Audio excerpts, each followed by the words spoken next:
Hello, welcome to another lecture of Fallen Wisdom. This is a very important one. Every once in a while, there will come into your life a demon. Somebody that will make you doubt yourself. And somebody that will make you discouraged from doing and pursuing your goals. It will come in the form of honest opinion, or sometimes just a brutal fucking put down. Basically just telling you you suck in so many words, to the point where you're discouraged from actually doing this thing you're doing. If you think that you're not good enough to do a certain thing, and somebody has kind of convinced you of that, then you are already succumbing to that demon, and that demon is the person that told you that.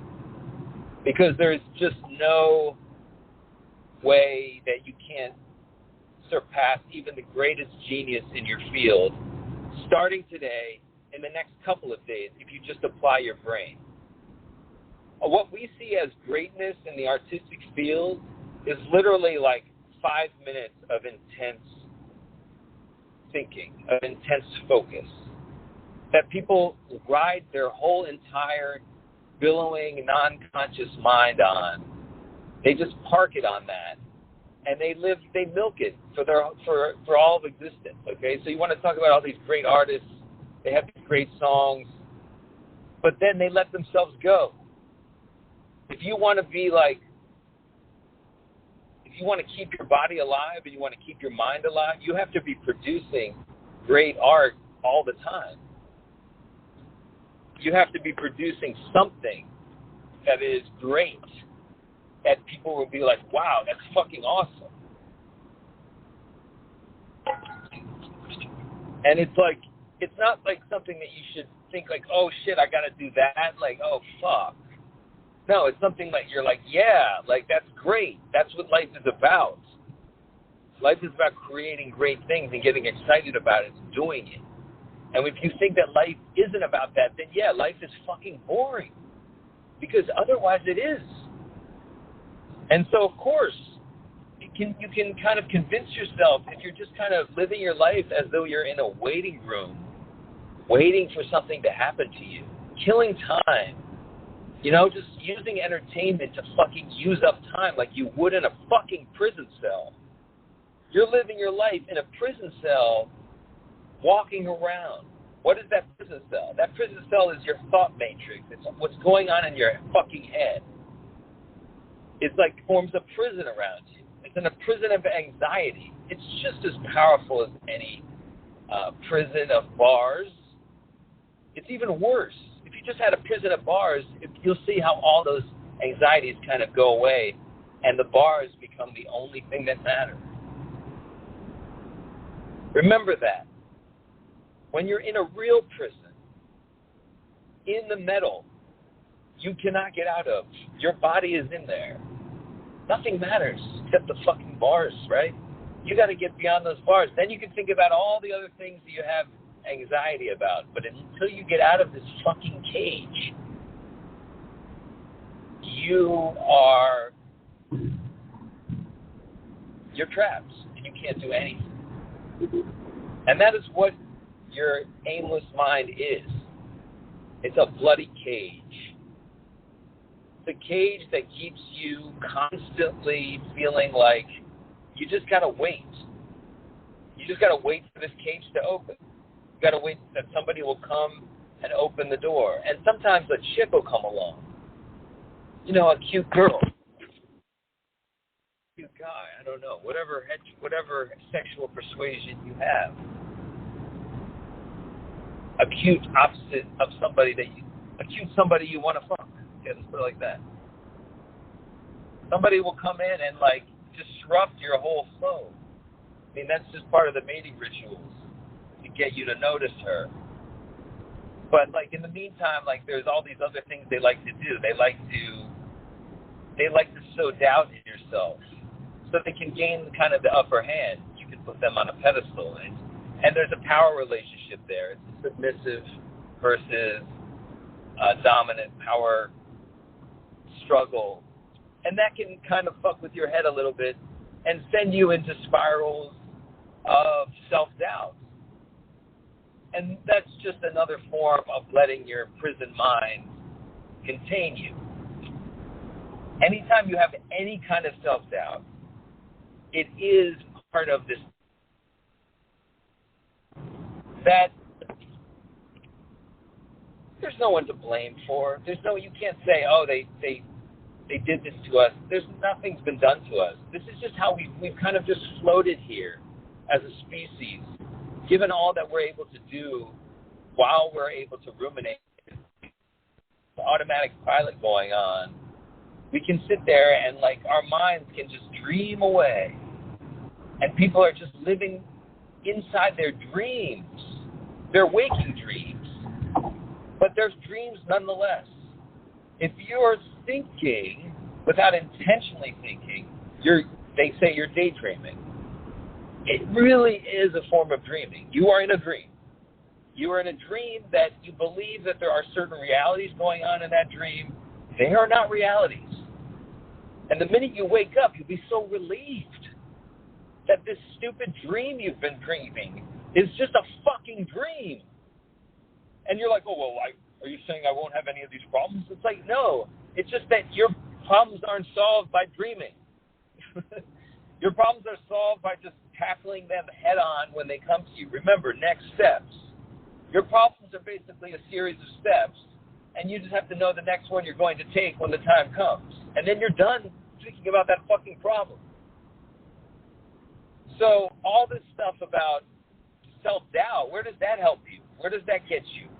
What step is self-doubt? It's not a step. It's something that keeps you from actually thinking about what the next step fucking is. And yeah, what if the next step is a mistake? Your self-doubt is basically shouting that into your ear. That's fine. There's nothing wrong with us. Hey, you cannot go forward without mistaking, without making mistakes. You cannot. You cannot progress without making mistakes. You cannot become more intelligent without making mistakes.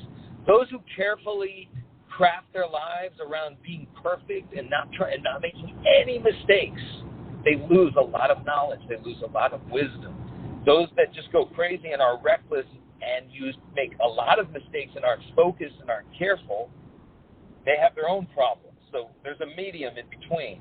But you should definitely be thinking about making a next step, give an educated guess, make it, and then, hey, if it wasn't the right step, it wasn't the right step. No big deal. That's life.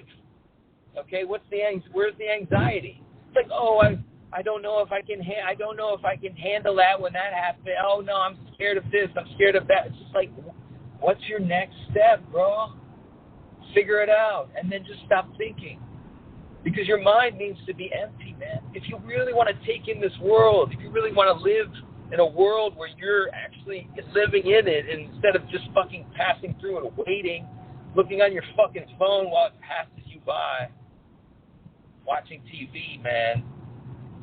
Like, hey, nothing wrong with a good show, but like, Jesus Christ, man, we're just fucking killing ourselves with this shit. We're spending so much time. Now, you think about your future self. I'm sure your future self is going to be looking down on you and be like, I wish you had watched a little more TV. I wish you had gotten a few more series under your belts. I mean, I've gotten to the point where I've watched so many fucking TV series that I don't even remember them anymore. My brain just says, you know what? These are like VCRs. You put them in, and they come out. And, like, there's nothing. They don't touch anything. So you're really putting yourself in a suspended animation if you're not completely focusing and allowing the entertainment to really expand your mind on a certain level. But it's kind of hard to do that. You're basically just running a tape. And there's certain advantages to it that's good for you at some level, but it can't be the only thing. You have to be creative. You got to be the one that's putting out stuff, and you have to be like innovative in it. And you just have to pick a field. Like, hey, what's it going to be? It doesn't have to be art. Art can be something for money. It can just be real estate. Whatever you want to do.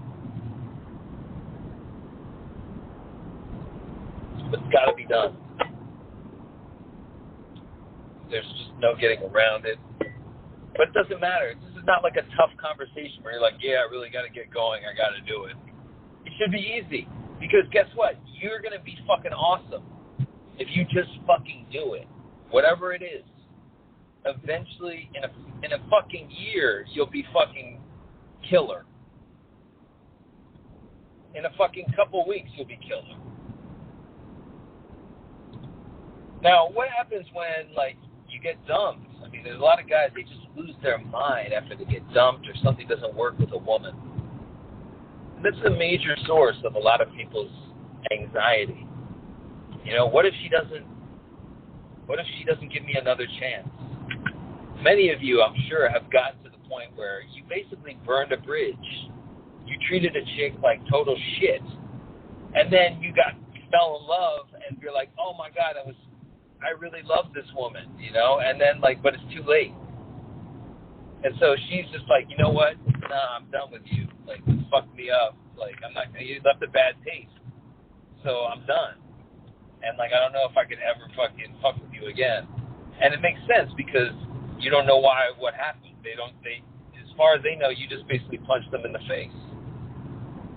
So if you abuse somebody emotionally, how do you ever get them back? And it's interesting because the goddess is the one that's punishing you for not being with somebody. The goddess is the one. The goddess is like, look, you don't deserve her. You were an evil person to me, the goddess, through her. You were mean and you coveted other goddesses instead of her. You treated her like you took her for granted. You treated her like somebody that you knew, you know, like a sister that you've known for a long time, just like being a dick. And being kind of, I don't know, just dismissive and just not listening and just being a little bit aloof. And to the point where it's a little bit abusive. It doesn't have to be tremendously abusive. Now, chances are you probably did something much worse. Even if you did actually physically abuse a woman. Women are incredibly forgiving, and so is the goddess. But you cannot be that morose person seeking forgiveness. You have to bounce back and be the cool self, the cool guy that you were before all this. Until then, she's going to give you have to have a sustained period of that, a sustained period of just being totally fine with her rejecting you and not even letting it really faze you. Just continuing to talk to her as though she's your girlfriend. And making her and continually receiving rejection for as long as it takes. You're in it for the long haul, right? So you're just going to do that. And you can do it. I mean, if you're going to take a lot of shit. You're going to take all the shit you gave her and more. But the goddess would be so impressed with how you handle rejection. That's one of the things that impresses your deity more than ever, is watching you get rejected and watching you react well to it. React in a way that trust God. Trust the goddess. If this is what the goddess wants for you, then yes, the goddess will give this to you, and you will take it. And if you want the goddess back in the form of your ex-girlfriend or in the form of any other woman, the only way you're going to get her back is not by begging and writing letters and not by doing anything of that sort, but by being super cool in her presence, being super chill and being funny and being yourself, not a lost soul that wants her back. not somebody who's really sorry. That's a fucking drag, man. Not some mushy fucking ass who's all serious about wanting her back. No, you have to be playful. You have to be sexy. You have to actually turn her the fuck on. And so it's a delicate thing because you still have to be kind of assertive, but you can't be too assertive. But at the same time you have to be taking in all this rejection and not letting it get to you. There's going to be a lot of it. Sometimes when you have I'm sure you've encountered it, maybe you have a good relationship with your woman but she just gets in a bad mood. And the worst thing to do is try to coax it out or just be like, what the hell's going on? Like, what's wrong? Like, just kind of live with it and understand what it is and don't react to it. Don't fucking let it get you angry. But you can just kind of understand what it is. It's the same thing that happens inside of you if you let your mind wander. And that's what's happened to this poor woman. And she is in the midst of a bad dream. Whenever you find somebody in a bad mood, they're in a bad dream. And you want to just wake them up by telling them that they're in a bad dream. It doesn't work. They can never be talked into a good mood, ever. That's the fucked up thing, unless they want to talk. So that when anytime anyone's in a bad mood, you just sit there and take it, because almost 99 out of 100, they flip and realize what dicks they're being very quickly, and they apologize, and you guys become best friends. Like, most friendships, sadly, are formed this way, through like some kind of negativity, and then like all of a sudden, like, they're the best of friends. It's like this weird snapback. So you have to facilitate that, and that's what the Christ message is all about turning the other cheek. It's just like, don't challenge people, don't fight with people. That's why it's like the story where Jesus like overturns the tables in the church, like the money changers. Like, I think that was probably more just like a private dispute. Him getting swindled, maybe, more than it was him getting angry at the whole monetary system, or that the money was being exchanged in the church, because churches need money. Let's face it.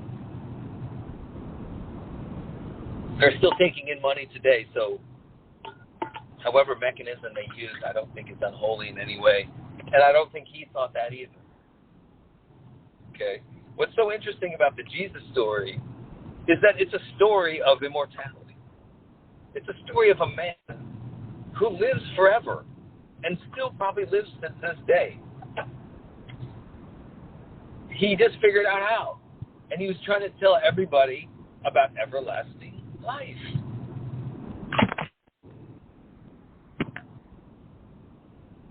He was trying to tell them,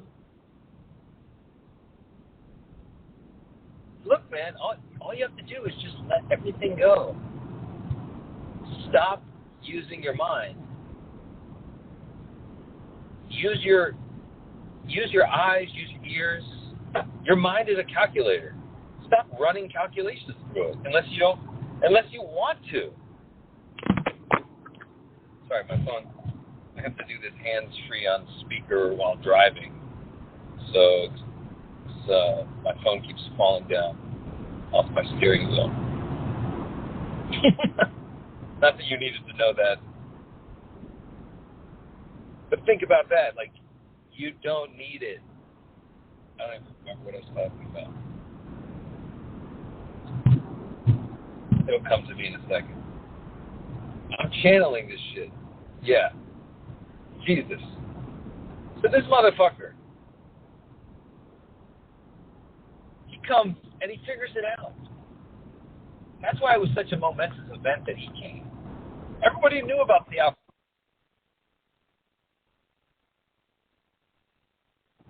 You'll die here, but you'll live on in another realm in heaven with me and my Father. No. What he's talking about is corporealism. Is that he's saying basically, yes, I'm the Son of God, I'm the Son of Man. He kind of used the term Son of Man, which is a weird kind of, I don't even know what that means.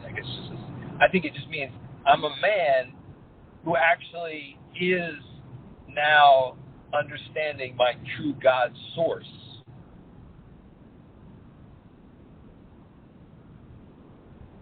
And he understands that he is a God on earth inside this body. And that if he wants everlasting life in this body, well, very simple. Be like 100% good.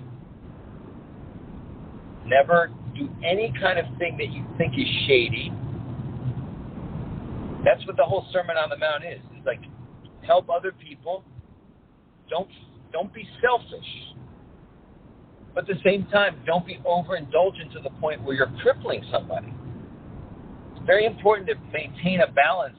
You are like everybody's God more than you are like their equal.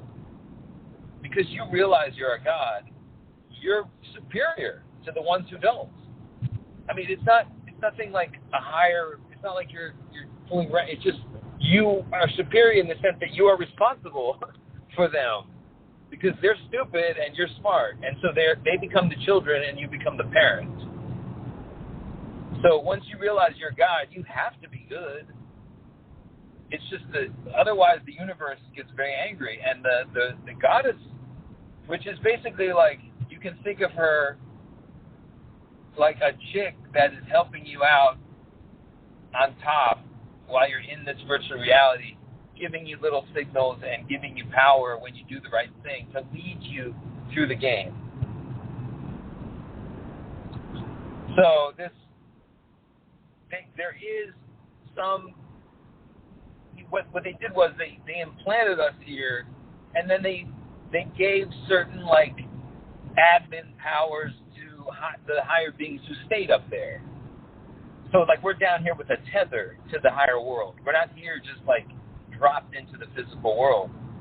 Some have cut the tether off. Maybe that's what happened with Lucifer. I don't know. I'm trying to help them out. I'm trying to get him out of here.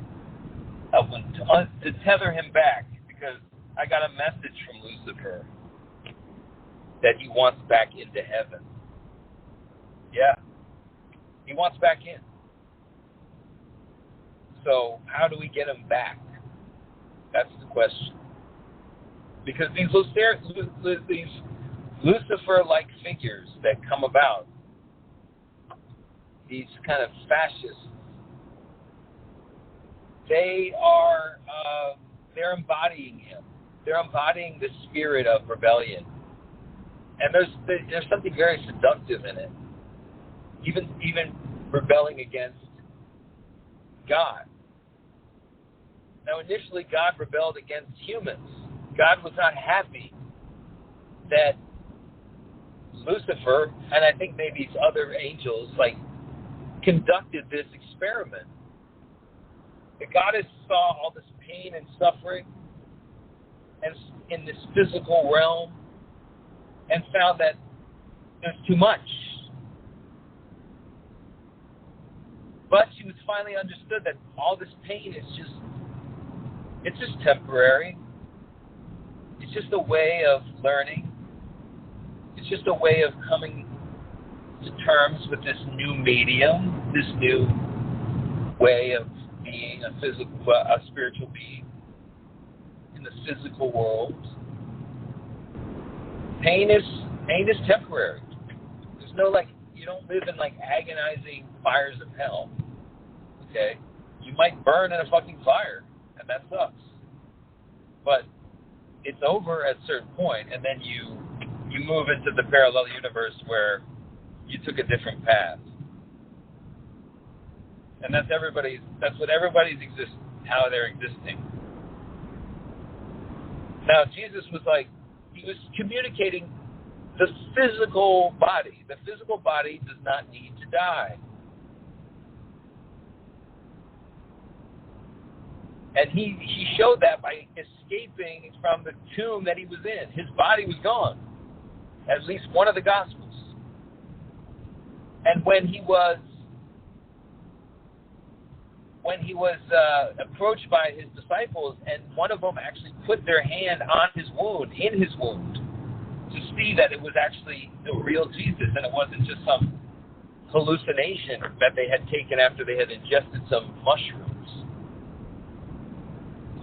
So the Jesus event was very significant because it was proving immortality. But then it got kind of contorted into this another version of an afterlife religion, which was kind of like a very common fad after Jesus, because they really couldn't come to terms with what he was saying. They didn't really believe it. None of them really understood this. And why? Because there was so much death around. People couldn't understand, they couldn't conceive of being a good person completely, being a pure saint, and at the same time being a good, firm parent to the people. That's the dichotomy, and also being joyous. They didn't pick up on that idea too, because I don't know if he preached it very intensely. I don't know. He said something. There is something about the daisies and how they just kind of live their lives and they don't think about tomorrow or the next day. So he does want to take you out of time. He is trying to get you to see that everlasting life exists inside of this reality, in this now. It exists. And it can exist nowhere else. So stop thinking about it. And just absorb yourself into this. In any way you can. And one of the best ways to do it is by doing some kind of artistic endeavor.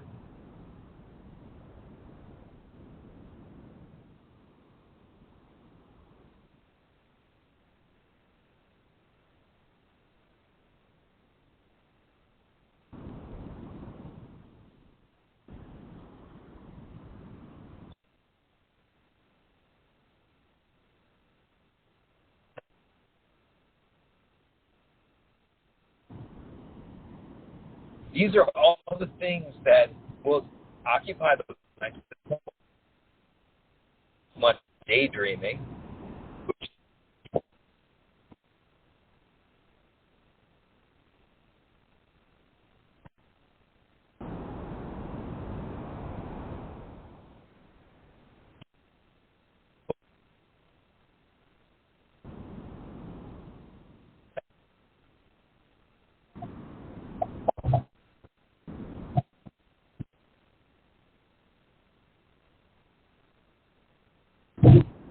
you will be a saint, and that's the deal. There's been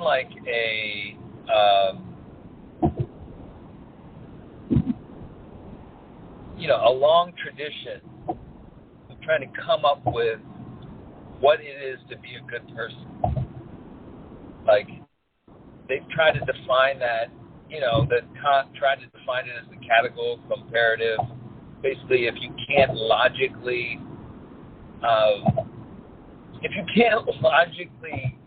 think of this thing to its extreme without the whole system falling apart, then it's a bad thing. He came up with a formula for it. It's just basically if everybody stole everybody else's property, there would be no property, there would be no theft.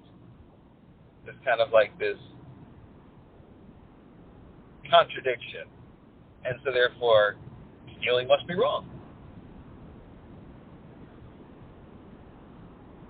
But when you're in the bliss state, you just don't steal. You don't see the point. The thing that stops you from doing it is being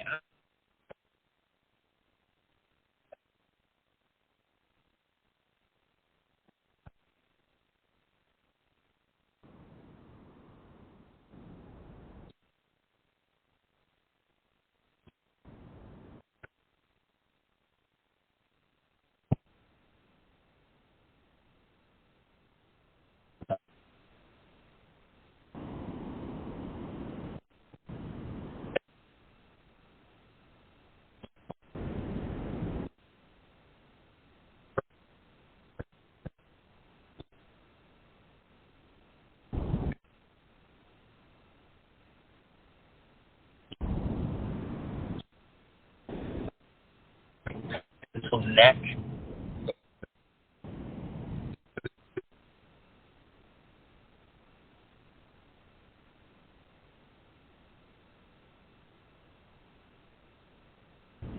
I found it out. Here it is.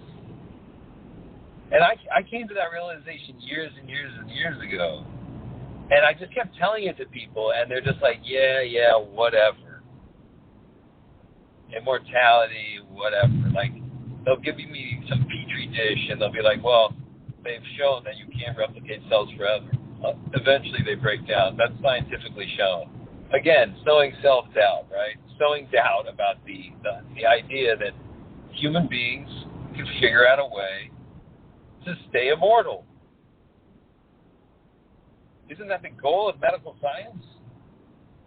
I remember I got mad. There was a radio show on, and there was that Dr. Weil was on, and he had this book that was like How to Grow Old Gracefully. Now, never mind that. I thought Dr. Weil I would have a little more like brain power because he took a lot of acid. I understood when he was a younger guy, and he was kind of a freaked out dude. And so you'd think he gained some wisdom from these hallucinogens, but no. He's just talking about, eventually your bones are going to start being brittle, so this is what this is the kind of exercise you should do, and do this like kind of soft thing, and then, do the girl push-ups instead of the real push-ups, and just like everything like that. It's just like, wow, dude, like you're just trying to fucking, are you on the team of people that just want to usher people into their grave? It was, I confronted him on air. It was funny. It was him and Mark Maron. And Mark Maron was doing like a morning show, and this guy was on. And I call in, and I'm like, listen, I think this guy's totally off base. I mean, I think the goal of medical science is to to make the human being not die, ever. And that aging is not natural. Aging is a decay. And I think that, we should be able to live up to over 1,000 years. And then Mark Maron types in, he's like, yeah, but I'm just kind of concerned about what my skin would look like after that long. They kind of hung up on me, and that was it. But the guy vehemently disagreed, said that aging is totally natural. And it's like, disease is natural. Decay is natural. That doesn't mean we have to engage it. We don't have to get it. We have to take it. Mold is natural. Does that mean I have to get mold on my ass? So whatever is natural, I don't care. Not natural, that's kind of not what I really wanted to discuss. I wanted to discuss what the goal of life is. And we're put here to figure this out. We're like a bunch of mathematicians that have been launched onto a planet and been like, figure out how to be immortal. And most of us are just took the fucking thing hook, line, and sinker, and just like, you know what, I'll never be immortal. It's ridiculous. Like, you just fucking, you accept it, and it's like, accept death. It's like, no. And they're like, well, what about you? You see all these people dead, right? A lot of dead bodies. We're standing on top of a lot of dead people. What are we doing? Like, how do we justify that? Where are they? Where did they go? Well, I've talked about the parallel world thesis and the idea that, like, everybody that's ever died has gone to a parallel world in which they're alive. So there exists on some parallel worlds a very high-level one, probably resembling the sun, where we are all living immortally. Maybe we become the sun, we become part of the sun planet instead of this planet when we get into that world. I mean, I'm experimenting with that thought process, the ray of creation that was started by Gurdjieff, and then Ouspensky kind of took it on. And it's just this idea that we're in like the different spheres are representing different levels of existence. And so there's a much bigger sun, for example, that the sun is orbiting around, and that sun has even higher beings on it. And we're a certain level of being. We're on the Earth, and there's a low level being on the moon that is kind of revolving around us. That all of these spheres are of living organisms, creating this field where people they can ascend to. So you ascend, essentially. You may have ascended from the moon to here, and now you're here. And I'm saying you can ascend from here to the sun. And from the sun, you can ascend to the higher sun, the sun that the sun revolves around. And that sun is also revolving around another sun. And up the ray. So that's kind of exactly how you're going up the levels. And the only way to get up there is to just get in the bliss state, breathe very deeply, become a saint, and then you start to live among the immortals. And you'll start to see, what will happen is that you'll start to see that technology will eventually, like in your shorter lifetime, in the next 10 years, they will have figured out everybody's going to become immortal. Everybody. And they'll just let people know, and then it'll like totally change. It'll be like the most significant change that has ever occurred. There'll be a lot of planning to have to explore other parts of the universe because we can't all exist on this one planet. There'll be severe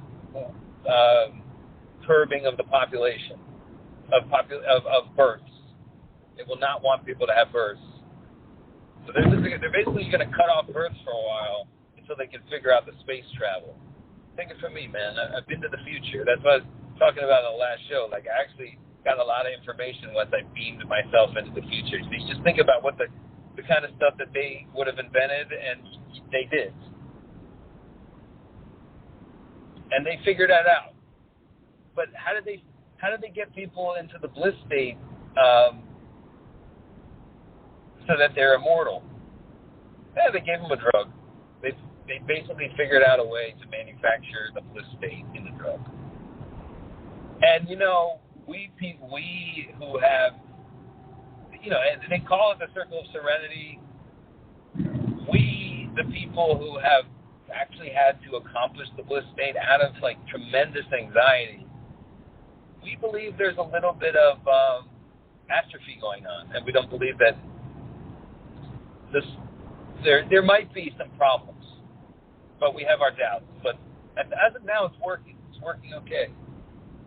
They gave everybody some kind of, but they just slipped it into the water. I'm making up science fiction, actually.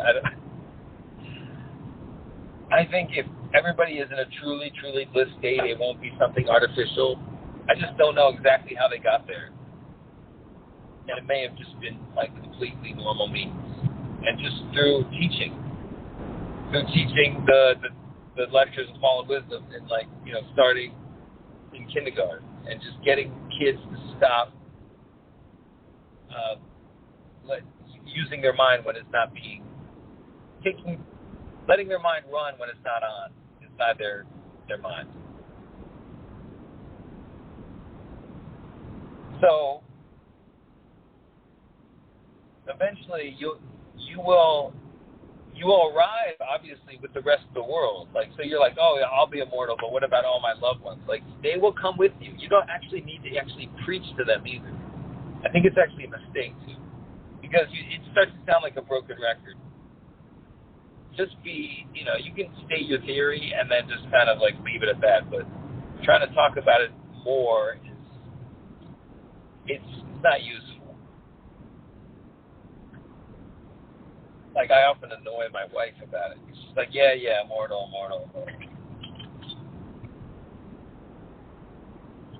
I used to be very concerned about, like, what if I'm wrong? And the point is, like, yeah, like, you could be wrong, but, like, that's not why you're here. You're here to figure out how to be right. And Jesus was very fucking wise about that. Like, he was the one he knew. And that's why I really don't believe that he ever died. Because he figured it out. And then I think he just went into hiding. After they first tried to kill him, he's just like, yo, fuck this. Maybe it's me. Maybe I have amnesia. There's also the chance that he was murdered, but it doesn't, because of people couldn't really take that kind of truth. It was just too much. When you think about anybody preaching that, nobody really preaches that. Most people are just preaching, like, just different forms of Christianity, but they really haven't, like, looked at what the true teaching of Jesus was. Paul completely misinterpreted. Paul was like, oh yeah, all you have to do is believe in Jesus, and then you're done. Faith. Believe that Jesus was the fucking Son of God, and then everything's fine.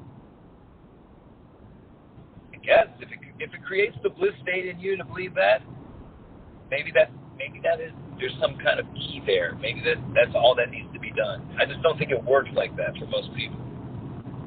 Most people, like, believe in Jesus, but they're fucking miserable. Well, here's a way to believe in him as a man who conquered it, who won, figured it out, and then tried to tell people and got killed for it. Nonetheless, you are here to do great things. You are here to, like,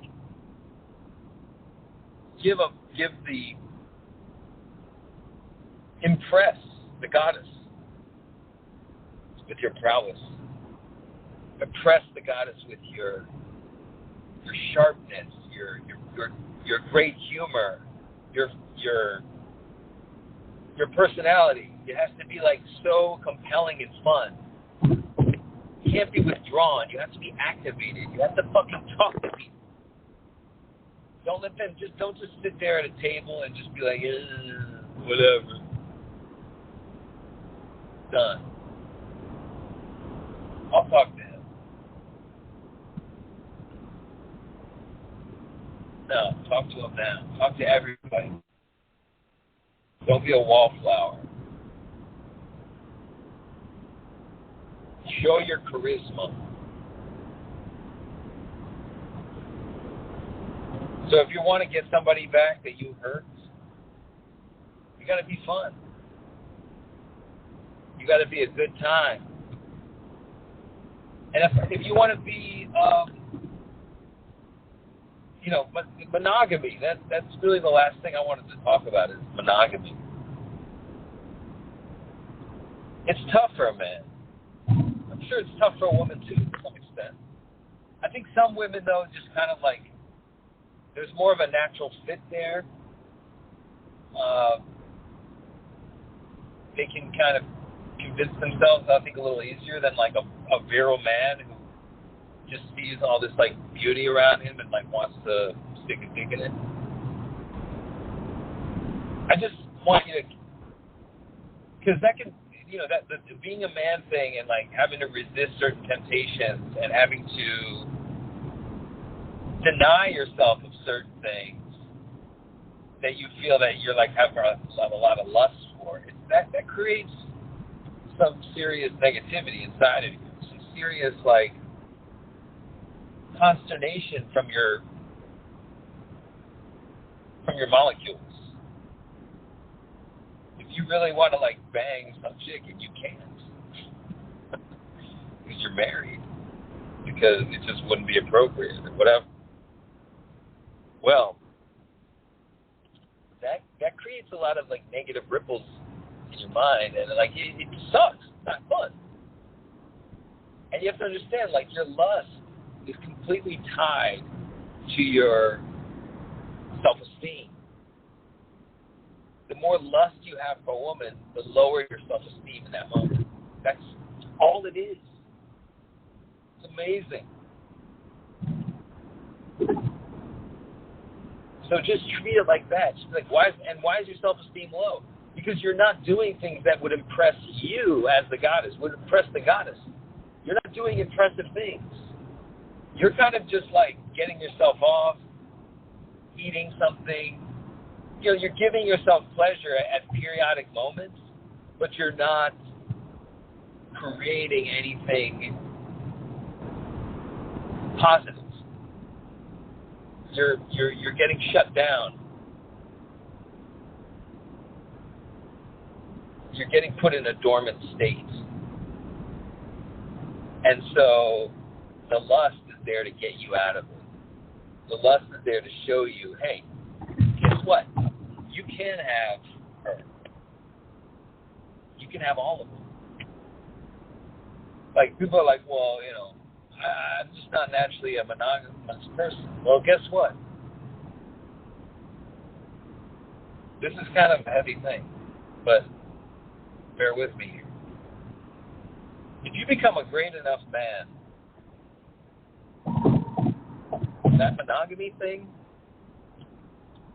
is going to take care of itself. If you don't like it, it's going to take care of itself.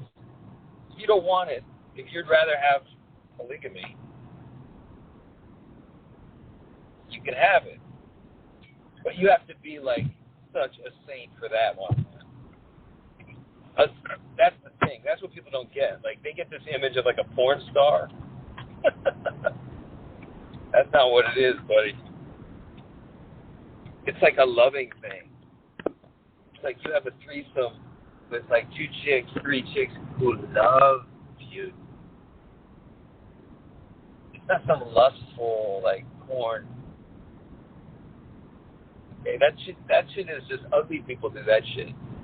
The hot people, they get into it like on a higher level, like a spiritual level. But you have to be such a fucking exceptional person to be like offered something like that. And I guarantee you, even your super monogamous wife will eventually agree to it because you're such a great man. You have to be a great man. You can't just be like some normal dudes. You have to be creating awesome things. Like a great artist, a great painter, a great fucking mathematician, whatever. Like Einstein, I'm sure he had plenty of fucking threesomes, man. Like, he just got thrown into them. Probably one with Marilyn Monroe or somebody.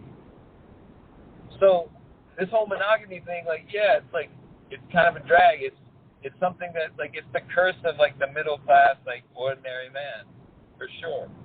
And until you become extraordinary, you really can't ask to have that. Like, the goddess won't give it to you. The goddess is just like, you know what, like, why should I give you a threesome? You try to buy one using, like, $1,000 hookers, like, yeah, it's going to be a lame scene, dude, believe me. That's not the way to get it. But you can get it. That's some high-level shit, like, but it's like you have to be so positive and such in a bliss state and so, like, creating great art and, like, just be such a high-level being that it will become something that's like, oh, of course. So that's the whole monogamy thing. So don't like sweat it. Like you might think like, oh, you know, like yes, I love my wife. I think she's gorgeous, but like, you know, I want variety. I'm a man. That you can use that. I mean, that should be your motivation to like become a great man, because only a great man like gets to have something like that. And the ones who come about it through some luck on their part, it's a curse.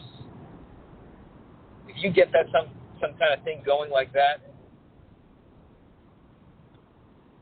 and you don't deserve it, it's a curse. It's not actually something that is going to help you out. It's going to mess you up. So you have to watch out for that too. You know, some of these things are a curse in disguise. Like, you have to be very careful that it's like everybody involved is really high level. And then you have to ask yourself very quickly, like, do I deserve something like this? I mean, hey, if you get offered a threesome, I wouldn't say, hey, I do not deserve this, so therefore I won't do it. You'll do it, but just be careful of the consequences. I mean, especially if you know you don't deserve it, okay? Because that's really the thing there you're gonna have some issues with. But you will, if you can make yourself deserve it. And so you're never trapped. You're never trapped in monogamy. It's a resting place, and it's a good resting place for you to like get your stuff done. Because if you're just chasing ass here and there, after a while that you're gonna just be an ass chaser, and guess what? The goddess doesn't like that either. And you got to spend a lot of time. You got to put a lot of time into chase ass. And it's better to put time in your craft. The ass will come. You build it. So this is a little addendum on that one, but like it's important. And like if you're in a situation where you've been dumped and you want this woman back, like you have all this time now to like create and become a great man. It's so great, and I envy you. I envy you. I envy you. You know, go out there, get laid, have a good time. You know.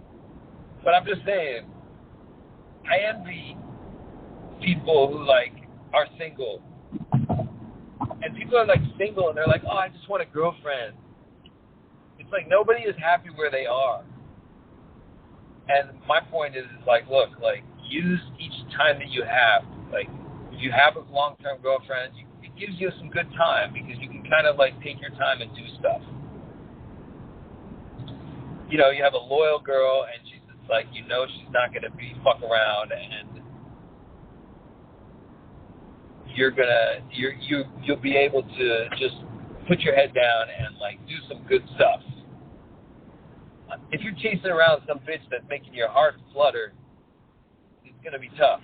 You're not going to be able to get much done, and you're going to be like kind of like your whole mood is going to be dependent on how she treats you, and that happens to some people. And I'm going to talk about that in another show because I think this man-woman relation thing is something I haven't yet really fully tackled on this show. I have been writing about it at Advanced Macking on Instagram, and those are just principles that I've carried with me, man-woman principles that I've carried with me for some time that I learned just the hard way from. But there's some good stuff there, and if you want to read up more on it, I'm going to probably go through those and talk a little bit about each one of them because that's a major thing, like, to try to maintain the bliss state is like dealing with whoever it is that you're dealing with. It could be a man, a woman. If you're, it doesn't matter what. It's just when you're dealing in the realm of desire and sex and emotion and coupling and threesomes. Well, then you must. You need to know the rules. And these are some hard fought rules that I've that I've come by. All right, I've gone a long time talking real aimless crap. Thank you for listening. No, but this is real. Keep your mind on your breathing. Remember the fucking 5 breaths, okay? Through your nose. 4 sets. The last breath of each set. The 5th breath, a long breath. Try to get through 4 sets, man. Like, you guarantee your mind will fucking wander. And if they don't, then you'll turn into a fucking demigod. And then eventually back into a god, this time with a physical body.